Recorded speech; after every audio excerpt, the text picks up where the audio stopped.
오늘은 해방 81주년을 기념하는 강복주일입니다. 동시에 올해는요 분단 81주년이 되기도 해요. 그러니까 강복의 기쁨과 분단의 이 비극의 역사가 함께 같은 해로 가고 있어요. 참 슬픈 일 아니겠어요? 강복이 얼마나 기뻐요. 36년 동안 나라를 잃고 자유를 얻고 국가를 다시 세울 수 있는 축복의 광복절. 근데 왜 이 나라는 광복과 함께 남북으로 분단이 되어져 있는가? 왜 그 역사가 같이 가고 있는가? 우리는 깊이 고민을 해보는 것입니다. 특히 지금까지도 북한은 하나님을 부정하는 공산주의 정권으로 계속되고 있지 않습니까? 참으로 슬픈 역사가 아닐 수가 없어요. 그러면 우리는 하나님께 물어봐야 됩니다. 우리는 기독교인이니까 왜 하나님께서 이 민족을 불쌍히 여기셔서 해방의 기쁨을 주셨는데 왜 동시에 분단의 아픔이 지금까지 81년 동안 계속되고 있습니까? 하는 것을 물어야 돼요, 하나님께. 여러분 어떻게 생각하십니까? 무엇이 문제라고 생각하십니까? 우리는 신앙인이니까 어떤 나라의 여러 가지 어려움에 이런 문제를 소위 지정학적 이유로 판단하고 분석하고 주장할 수도 있겠지만 우리는 신앙인으로서 영적인 것에 관심이 있잖아요. 그죠? 영적으로 보면은요, 딱 한마디로 말하면 하나님 앞에서 이 나라가 큰 죄를 지었어요. 엄청난 큰 죄를 지었어요. 그러니까 다시 말하면 죄 때문에 그런 거예요. 죄 때문에. 더 정확하게 말하면 죄를 지어놓고 아직 회개하지 않는 죄 때문이라고 저는 생각을 하는데요. 자, 보세요. 저 북한 평안도가요, 평양도 있고 그 평안도가 초기 한국교회의 기독교 중심지였어요. 1907년에 소위 이제 한국교회 회개운동 부흥의 중심 지역이 어디였느냐? 평안도였어요. 그때 다른 여기 남쪽이나 다른 지역보다도요 복음화율이 평안도는요 2배에서 5배나 더 높았어요. 그러면 엄청난 복음화율이거든요. 그런데 왜 하필 평양을 중심해서 평안도 저 북쪽이 공산주의의 정권이 세워져서 지금까지 저렇게 고통을 당하고 있는가? 왜 그래요? 여러분, 여러 가지 죄가 있지만 가장 치명적인 죄가 있었어요. 그것을 한마디로 말하면 신사참배였어요. 신사참배. 신사참배는 일본 신이 참된 신이라고 하고 신사 앞에 나가서 절하고 엎드려 경배하는 것이 신사참배잖아요. 신사참배가 왜 큰 죄냐? 여러분, 십계명 가운데 계명 중에 십계명이 제일 큰 계명이잖아요. 모든 성경의 계명을 모아놓은 것인데 십계명 중에 1계명부터 4계명까지는 우리 인간이 하나님을 어떻게 알고 섬겨야 되느냐를 가르쳐 준 거예요. 자, 간단하게 요약해서 이 1계명이 뭐냐 하면 너는 나 외에, 하나님 외에는 다른 신들을 너에게 두지 마라. 두 번째는 너를 위해서 어떤 우상을 새긴 우상을 만들지 말고 어떤 형상도 만들지 말고 그것들에게 절하지도 말고 그것들을 섬기지 마라 그랬어요. 3계명, 너는 내 하나님 여호와의 이름을 망령되이 일컫지 말라. 하나님의 이름을 쉽게 말하면 안 된다는 거잖아요. 그리고 4계명이 안식일을 기억해서 거룩하게 지키라. 하나님을 하나님으로 알고 하나님께 경배하는 날로 지키라는 말이잖아요. 그런데 놀랍게도 신사참배라고 하는 이 엄청난 죄를 결의하는 것을 주도했던 세력이 평안도 지역의 교회들이었었어요. 당시 대한민국 전체, 한반도 전체, 그때는 이제 하나니까, 남북이 하나였으니까, 당시 교세가 23개의 노예였는데 23개 노예 중에 가장 큰 노예가 평북노예였어요. 평안도에 있는 지역의 노예다 그 말이에요. 그리고 그 가운데 평양노예가 있어요. 평양이 크니까. 그러니까 평양노예, 평북노예는요 가장 큰 노예였어요. 그런데 그 노예가 주도적으로 해서 신사참배를 총회가 결의도 하기 전에 결의했어요. 그리고 신사참배를 합니다. 이어서 1938년 9월 9일 날 제27회 총회죠. 우리 교단의 총회, 장로교 총회, 평양 서문박 교회에서 열렸는데 그 자리에서 총회가 공식적으로 신사참배를 결의를 해요. 결의. 그때 총회장 홍택기 목사님이 이렇게 성명서를 발표했습니다. 아등은, 우리는, 그 말이 우리들은 신사는 종교가 아니고 기독교 교리에 위반되지 않는 본의를 이해하고, 그러니까 기독교 교리에 위반되지 않는다. 신사참배가 기독교 교리에 위반되지 않는다.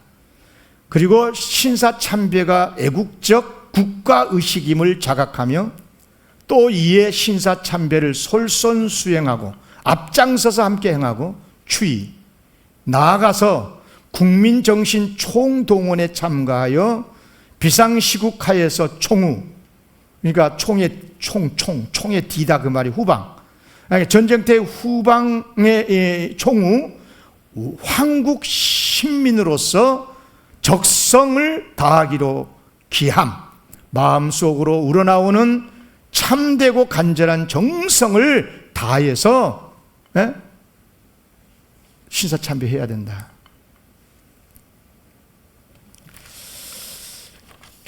누가 결의했다고요? 교회의 가장 큰 기관인 총회가 결의를 한 거예요. 신사는 종교가 아니라는 거죠. 국가의식이라는 거예요. 그래서 신사참배를 결의했고, 그리고 다음 날 9월 10일 날 총회가 진행되는 동안에 부총회장 김길창 목사의 인솔하에 그때 23개 노예, 전 노예장들과 함께 평양에서 총회했잖아요. 평양에 있는 신사에 참여해서 참배를 합니다. 제가 부끄러워 사진은 안 적어왔어요. 안 가져왔어요. 그리고 10월에는 교단별로 각 감리교가 제일 먼저 했고 신사참배 결의를, 그리고 우리 장로교, 구세군 등등 쭉 하는데 교단별로 10월에는 다 대표가 가서 참배를 하고 12월에는 각 교단 대표가 직접 일본까지 가서 일본의 최고의 신사라고 할 수 있는 곳에 가서 참배를 해요. 그리고 이것이 다가 아니에요. 목회자들이, 목사들이 천조 대신이라 해가지고 일본의 최고의 신인데, 이게 선조 대신이 최고의 신이다 라고 고백을 한 다음에 서울 한강, 부산의 송도 앞바다, 거기에서 일본 신도죠, 중들이 행하던 신도 세례, 다시 말하면 신사 참배하기 위해서 몸도 마음도 깨끗이 부정을 씻고 목욕 제기해서 그렇게 하는 이른바 미소기하라이를 행해요. 누가? 목사님들이. 그리고 총회가 공식적으로 각 교회, 전국에 있는 교회에 공문을 3개월 만에 이렇게 보냅니다. 신사참배를 거부한 사람은 처벌하고, 신사참배에 반대하는 목사 장로는 노예에서 제명하고, 반대하는 목사는 담임 목사로 청하지 말라. 그리고 반대자를 일경에 일본 경찰에 고발하라.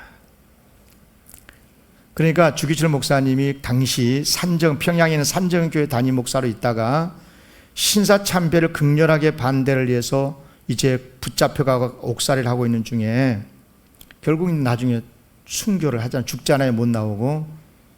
그때 주기철 목사님의 가족을 노예가 결의했으니 주기철 목사는 제명됐다 해가지고 사택에서 팔순 노모도 계시는데 강제로 끄집어냈어요. 경찰이? 아니요, 교인들이. 그리고 주일 오전 예배만 드려야 한다. 그의 모든 예배는 금지했어요. 교회당 안에 가미다나를 설치해서 예배드리기 전에 먼저 국민 의례를 행하게 했어요. 전투적이고 민족의식을 고취하는 찬송가들 다 삭제했고요. 사복음서 외에 신구약 성경 출간 설교 금지시켰고, 사도신경조차 변경을 시켜버립니다. 면 단위에 교회 하나만 두라. 그리고 모든 교회를 통폐합시킵니다.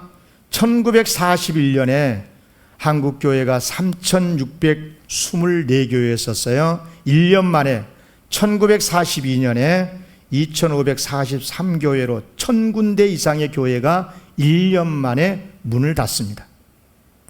그리고 폐쇄된 교회 재산은 국방헌금으로 바치도록 했습니다.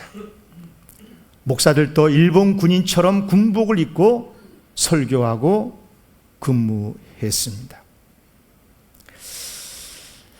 작년에 8.15 해방 강복 기념 예배를 여기 영등포 구청하고 이제 지역의 목사님들과 교구 협의회라고 있어요.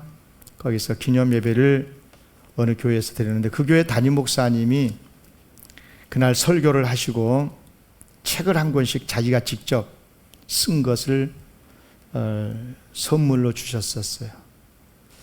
신사참배.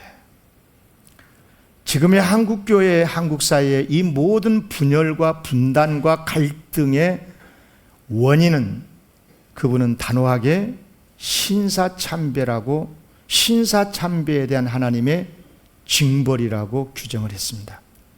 제가 그 책을 정독을 했습니다. 그리고 1년 후에 강복절 기념 예배 때 설교를 하리라 하고 준비해서 오늘 설교를 하고 있습니다. 여러분요, 우리가 믿음이 부족해서 죄도 짓고 그럴 수 있어요.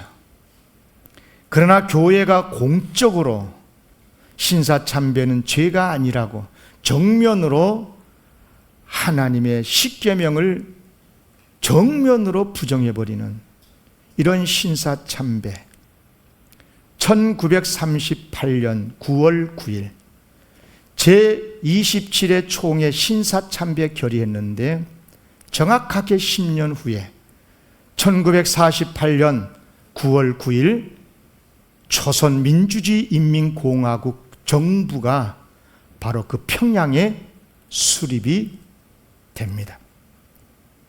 이뿐 아닙니다. 사진을 보십시오. 평양의 중심교회, 장대형 교회, 당시 주기철 목사님이 심하셨고 1907년에 한국교회 부흥운동의 선봉자였던 길선주 목사님이 심하셨던 그 한국교회 자랑스러운 장대현 교회, 그 자리에 지금 김일성, 김정은, 김정일, 부자의 동상이 저렇게 서 있습니다. 그리고 그 지하에 그들의 시신이 있습니다. 장대영 교회 마당에, 장대영 교회 지하에, 여러분 얼마나 두려운 일치입니까? 얼마나 두려운 하나님의 역사입니까?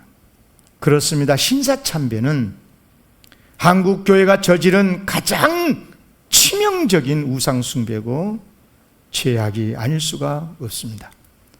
여러분, 성경에도 똑같은 이런 역사가 기록되고 있습니다. 아시다시피 이스라엘의 최고의 자랑은 다윗성 예루살렘입니다. 예루살렘의 항복판에는 성전이 덩그러니 세워져 있습니다.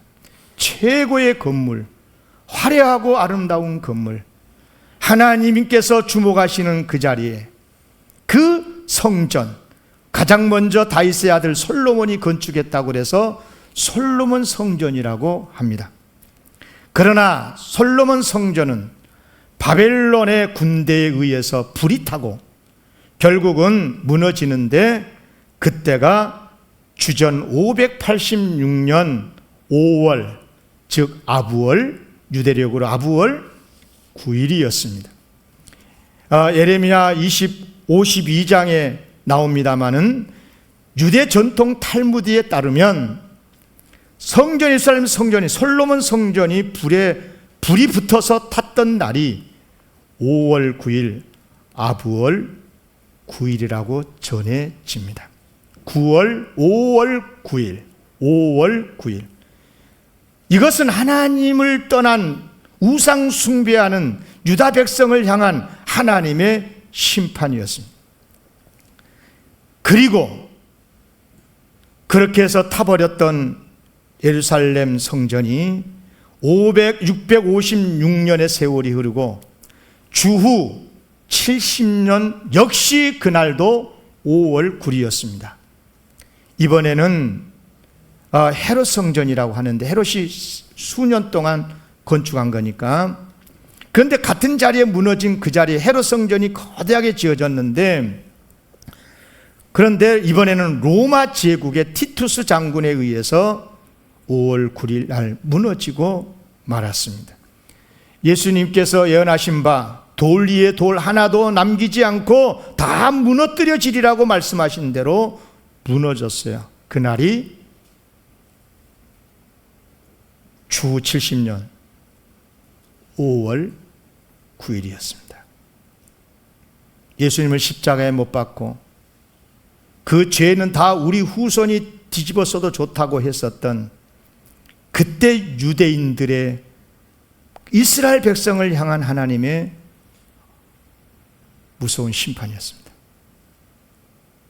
그러니까 솔로몬 성전도, 성대한 헤롯 성전도 다 같은 날 5월 9일 날 불에 타서 사라졌어요. 우연입니까? 하나님은 무섭게 심판하십니다. 여러분요, 그러면 이런 죄들을 어떻게 해야 이제 용서받을 수 있을까요? 죄의 심판으로서부터 벗어날 수 있을까요? 별 수 없습니다. 죄인의 죄는 용서받는 길밖에 없습니다. 그렇습니다. 하나님께 회개하여 용서를 받아야 되는 것입니다. 회개하면 죄와 사망에서 벗어나기 때문에 그렇습니다. 그런데 우리는 다 죄인이잖아요. 죄 안 지면 상관이 없는데, 그렇기 때문에 사람들이 멸망하는 것은 죄를 지어서 멸망한 거지만, 더 엄밀히 따지면 죄를 회개하지 않아서 멸망을 받는 것입니다. 그런데 여러분, 해방 이후에 한국교회가 그러면 정말 회개를 했느냐? 제가 이 설교를 준비하면서 많은 자료를 찾았습니다. 물론 형식적으로 회개는 했어요. 6.25가 1950년부터 3년 동안 53년까지 하잖아요. 3년 동안. 그리고 1954년 전쟁이 끝나고 1년 만에 경북의 안동교회당에서 제39회 총회가 열립니다. 거기서 총회장이었던 권연호 목사님이 회개 기도를 하시는데 이렇게 기도를 합니다. 우리들이 저지른 저 무서운 신사참배의 죄로 인하여 이 땅에 무서운 전란이 왔고 이 민족 내 백성들이 수없이 피와 살을 쏟고 찢었나이다. 교회가 갈라지고 38선이 가로막히게 된 것이 죄가인 줄 확신하옵고 하나님 앞에 책망받는 것이 마땅한 줄 아나이다. 어찌 보면 굉장히 고상한 기도 같지만 그러나 그것으로 회개 기도가 끝이었습니다. 총회 기간에 보통 성찬식을 하거든요. 그리고 특별 새벽 기도를 그때는 했었습니다. 물론 성찬식 할 때, 특별 새벽 기도 때 회개 기도했습니다. 그러나 진심으로 회개했다는 역사적인 기록이 한 구절도 없습니다. 뭐라고 회개했는지에 대한 내용이 없습니다. 참으로 가슴 아팠던 것은 총회 기간에 특별 새벽 기도를 하는데 그 많은 목사, 장로, 총대들 중에 소수만 새벽에 참석해서 형식적으로 회개를 했을 뿐입니다. 그렇게 회개는 끝이 나고 한국교회는 뼈를 깎는 회개에 더 이상 눈물을 흘리지 않았습니다. 그리고 이렇게 변명하기 시작했습니다. 신사참배를 결의할 때 총회장이었던 홍택기 목사는 이렇게 말합니다. 옥중에서 고생한 사람이나 교회를 지키기 위해서 고생한 사람이나 그 고생은 마찬가지였고 교회를 버리고 해외로 도피 생활을 했거나 혹은 은퇴 생활을 한 사람의 수고보다는 높이 평가돼야 된다. 무슨 말이에요? 신사참배를 했으면서도 교회를 지킨 것이 칭찬을 받을 공로라고 변명을 한 것입니다. 여러분 어떻게 생각하십니까? 강복 81년이 지난 오늘에 이르러서 오래전의 일을 생각한다는 게 어쩌면 무의미한지도 모르겠습니다.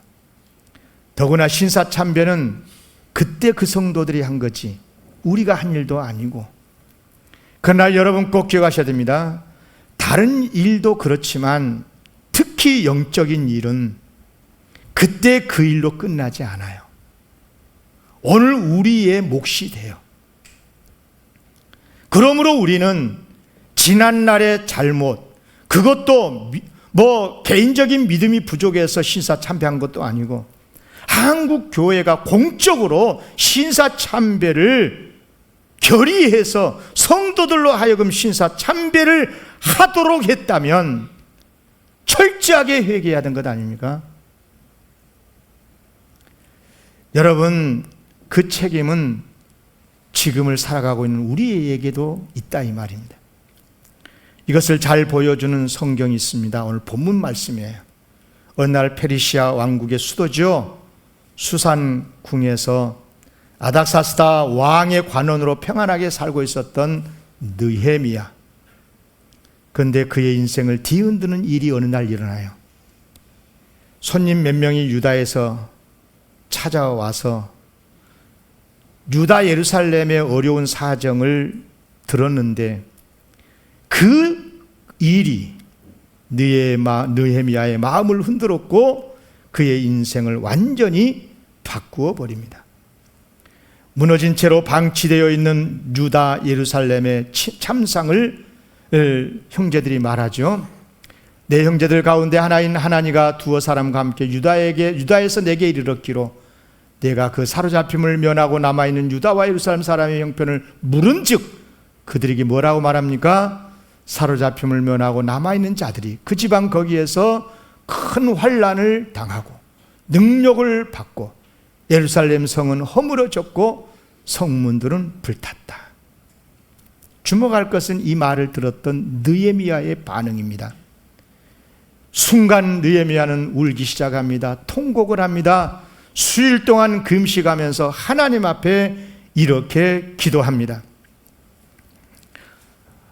내가 이 말을 듣고 앉아서 울고 수일 동안 슬퍼하며 하늘의 하나님 앞에 금식하며 기도하며 이르되, 하늘의 하나님 여호와 크고 두려우신 하나님이여, 주를 사랑하고 주의 계명을 지키는 자에게 언약을 지키시며 긍휼을 베푸시는 주여 간구하나이다. 이제 종이 주의 종들은 이스라엘 자손을 위하여 주야로 기도하오며 우리 이스라엘 자손이 주께 범죄한 죄들을 잡아가오니 주는 귀를 기울이시며 눈을 여시사 종의 기도를 들으시옵소서. 나와 내 아버지의 집이 범죄하여 주를 향하여 크게 악을 행하여 주께서 주의 종 모세에게 명령하신 계명 율례 규례를 지키지 아니하였나이다.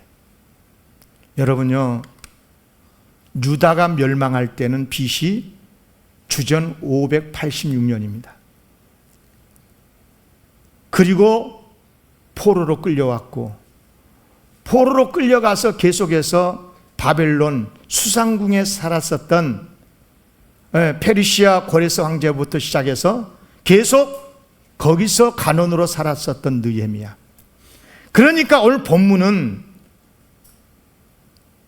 유다가 바벨론에게 멸망한 이후 140년이 더 지난 주전 440년경이에요.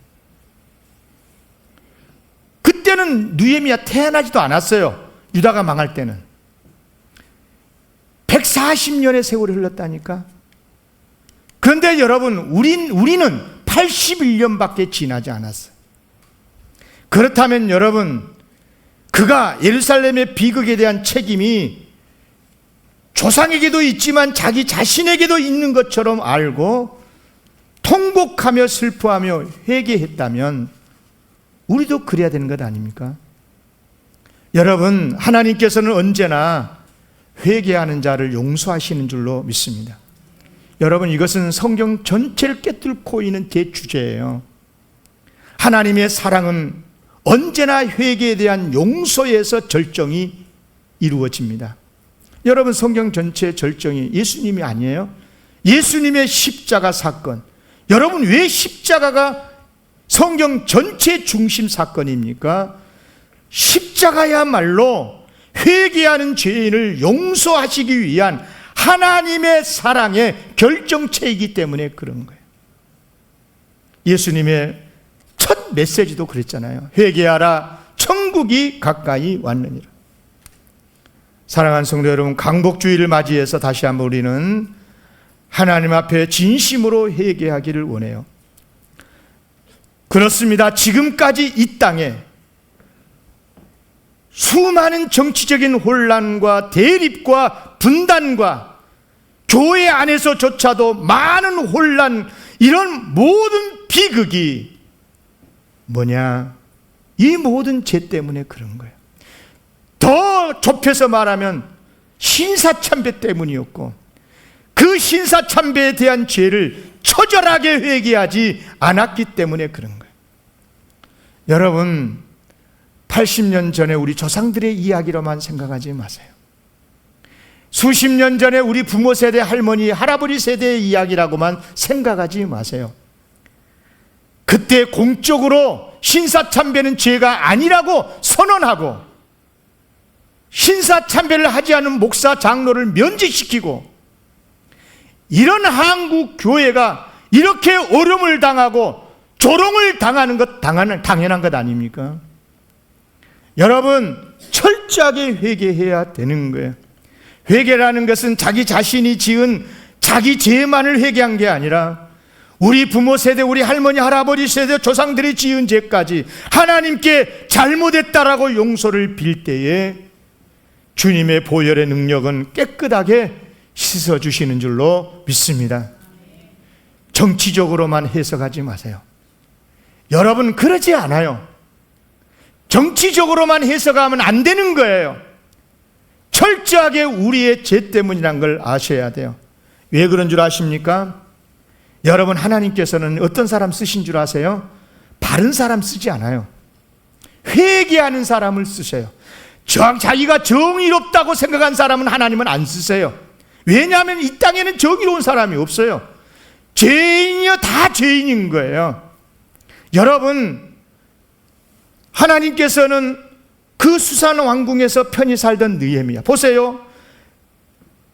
그 유다의 예루살렘의 폐허의 소식을 듣고 이 모든 것이 다 우리 조상의 죄고 나의 죄 때문인 것을 알고 회개했을 때 그를 예루살렘으로 보내셔서 총독으로 부임하게 하셔서 무너진 성벽을 재건하고 성문을 다시 달고, 그리고 제사장이고 선지자였던 이 율법학사였던 에스라와 함께 무너진 백성들의 신앙을 재건하는 데 앞장서지 않습니까?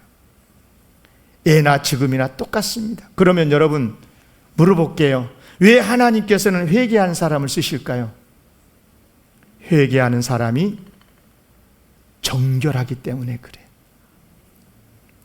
회개하는 사람인 책임을 통감하기 때문에 그래요.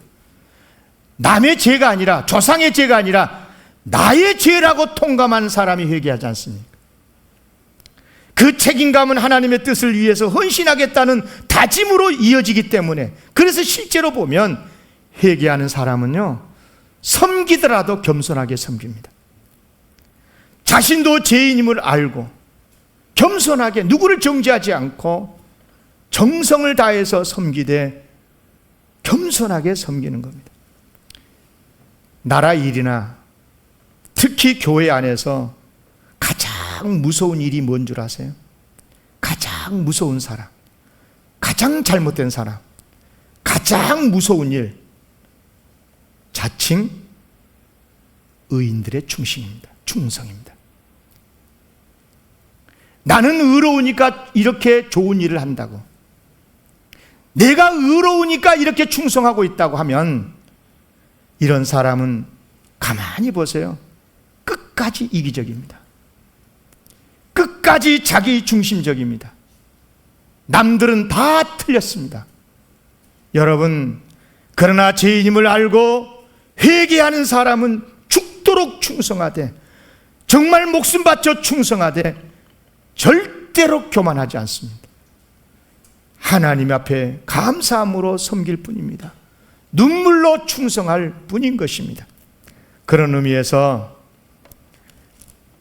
목회자뿐만이 아니라 교회의 모든 직분자들에게 있어서 가장 중요한 것은 스펙도 아니고 은사도 아니고 재능도 아니고 자기 자신이 죄인임을 깨닫고 진심으로 회개하는 사람, 그래서 예수 그리스도의 은혜를 체험하는 사람, 그래서 그렇게 충성해 놓고도 다 하나님의 은혜였지요, 하나님의 사랑일 뿐인 거죠 라고 대답하는 사람, 이런 사람이 한국교회의 진짜 일꾼이 아니겠습니까?